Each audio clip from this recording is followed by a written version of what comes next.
ಸಾಲ ಮಾಡಿದ್ದು ಕೆಟ್ಟದ್ದು ಅಲ್ಲ, ಒಳ್ಳೇದು ಅಲ್ಲ. ಆದ್ರೆ ಸಾಲ ಮಾಡಿದ್ದನ್ನ ನೀವು ಇನ್ಫ್ರಾಸ್ಟ್ರಕ್ಚರ್ ಮೇಲೆ, ರೋಡ್ಸ್ ಮಾಡಕ್ಕೆ, ರೈಲ್ವೆ ಮಾಡಕ್ಕೆ, ಬ್ರಿಡ್ಜ್ ಮಾಡಕ್ಕೆ ಇದಕ್ಕೆ ಉಪಯೋಗಿಸಿದ್ರೆ ಅದು ಒಳ್ಳೇದಾಗುತ್ತೆ. ಯಾಕಂದ್ರೆ ಅದರಿಂದ ಬರುವಂತ ಮತ್ತೆ ಅದು ನಮ್ಗೆ ಗೇನ್ಸ್ ಕೊಡ್ತಾ ಇರುತ್ತಲ್ಲ, ಅವಾಗ ನಮ್ಗೆ ನಮ್ಮ ಜೀವನನೂ ಹೆಚ್ಚಾಗುತ್ತೆ, ಭಾರತದ ಆರ್ಥಿಕತೆಯು ಹೆಚ್ಚಳ ಆಗುತ್ತೆ. ಸೊ ಆ ಥರದಲ್ಲಿ ಈ ಸರಿ ಕೆಪೆಕ್ಸ್ ನ ಹೆಚ್ಚಳ 3.7% ಆಗಿದೆ. ಅದು ಇನ್ನಷ್ಟು ಜಾಸ್ತಿ ಆಗಿದ್ದಿದ್ರೆ ಚೆನ್ನಾಗಿತ್ತು ಅಂತ ನನಗನ್ಸುತ್ತೆ. ಅದು ಈಗ ನಮಗೆ 11 ಟ್ರಿಲಿಯನ್ ರೂಪಾಯಿಗಳಿದೆ. ಕಳೆದ ಬಾರಿಯೂ ಬಹುತೇಕ ಅಷ್ಟೇ ಇತ್ತು, ಆದರೆ ಖರ್ಚು ಮಾಡಿದ್ದು 10.18 ಟ್ರಿಲಿಯನ್ ರೂಪಾಯಿಗಳು ಅಂತ ಸರ್ಕಾರ ಹೇಳುತ್ತೆ. ಯಾಕಂದರೆ ಸಿಕ್ಕಿದ್ದು ನಮಗೆ 8 ತಿಂಗಳು, ಹಾಗಾಗಿ ಖರ್ಚು ಮಾಡೋಕ್ಕೆ ಅಷ್ಟಾಗಲಿಲ್ಲ. ಅದಕ್ಕಾಗಿ ಈ ಸರಿ ನಾವು 11.38 ಟ್ರಿಲಿಯನ್ ಅಷ್ಟು ಖರ್ಚು ಮಾಡ್ತೀವಿ ರೂಪಾಯಿಗಳನ್ನು ಅಂತ ಹೇಳಿದ್ದಾರೆ.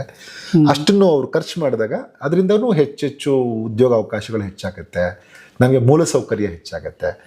ಈಗ ಈಗಲೂ ನೀವು ನೋಡಿ, ಬೆಂಗಳೂರಂಥ ಊರುಗಳಲ್ಲಿ ನೀವು ಬಹುಶಃ ಪೀಕ್ ಅವರ್ಸಲ್ಲಿ ಏನಾದರೂ ಪ್ರಯಾಣ ಮಾಡುವಾಗ